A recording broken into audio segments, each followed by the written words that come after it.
Hey everyone, this is Kevin Shriver from downtown Pittsburgh Dogs. Hope you're doing very well. Thanks for watching. I'd like to talk a little bit about leash aggression. That phrase is thrown around a lot. Some people deny it, some people say it exists. Well, there's a lot of stuff going on.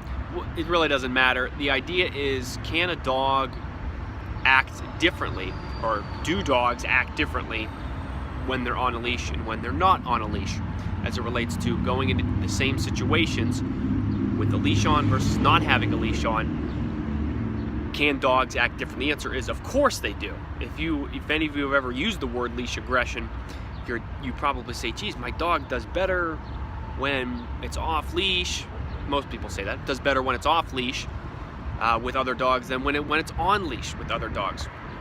So there are some real physical things that are going on that can cause the leash aggression.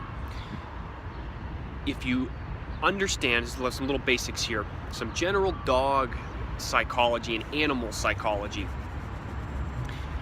there are only 3 primal responses that dogs will do that will exhibit this, and most animals exhibit this. Humans at a very deeper level, we don't verbalize these all the time.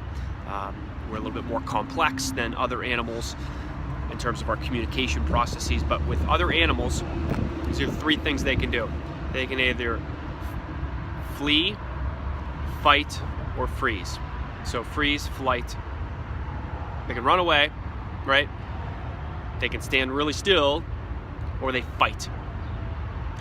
A lot of you probably already can answer what is the personality of your dog. If it has a very clear personality, as it's not really in the middle, but it's either a little bit higher, a little bit lower in terms of energy and all the personality traits that I've talked about before.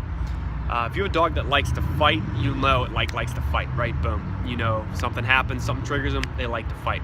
Other dogs will run away, whether it's other humans, you name it. A toy squeaks, a horn honks in the background, boom, the dog runs away. Freeze is the last one, where they just kind of freeze up. They don't do anything. Other dogs come around and they stop. Humans come around and they stop. They may lay down and show their belly in a very submissive manner.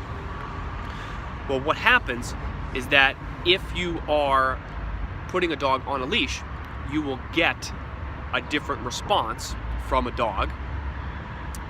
Typically, this comes from the dogs that are fearful and will either flee or freeze. They will become aggressive when they're on the leash. The reason is because they understand the leash, they understand the boundary that they're being held to. They can't go anywhere, they can't run away.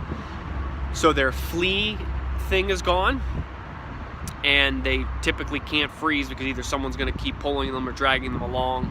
You know, if they're in the middle of the street, you gotta keep moving along. So the only thing left to do is fight. And this happens in a millisecond. They go, I can't run, I can't really freeze, so I'm gonna fight. And it all happens in a millisecond. All those chemical reactions that happens in a millisecond. What we've seen to work very well is you, as the leader, the human leader, need to work more on your dog and show them that you are a leader. The dogs who we've worked with and have them become more stable when we've been able to tell the dog what to do. As in, walk beside us, let's go. Asking the dog to pay attention to us all the time puts the pressure of the dog from focusing outside to now focusing on you, which is what training is. It's just focusing the attention on us. When you allow the dog to lead and look externally, look outside of you as the leader, when you are no longer the leader and they become the leader, they have to now decide. And that's where that instantaneous freeze, fight, or flight response comes in, where they say, oh my gosh, I don't know what's going on. Nobody's telling me what to do, and that dog looks kind of silly, and that dog's acting weird over there, so I've got to now fight, and they'll act aggressive. So we have to work, consistently work. A lot of this can be worked on in the foundation times of the dog, like when the dog is a little puppy and it's growing up. There's kind of a critical period of 3 to 6 months that you want to make the dog confident and let them know that you are leading them gently into the world.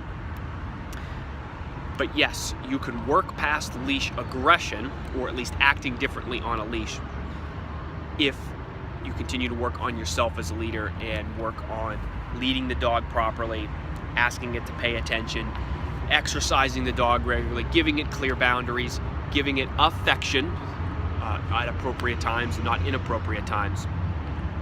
Doing all those things can definitely help you take the edge off if your dog acts differently on a leash versus if they are not on a leash.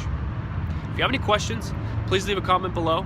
Again, this is Kevin Shriver from downtown Pittsburgh Dogs. Thanks for watching.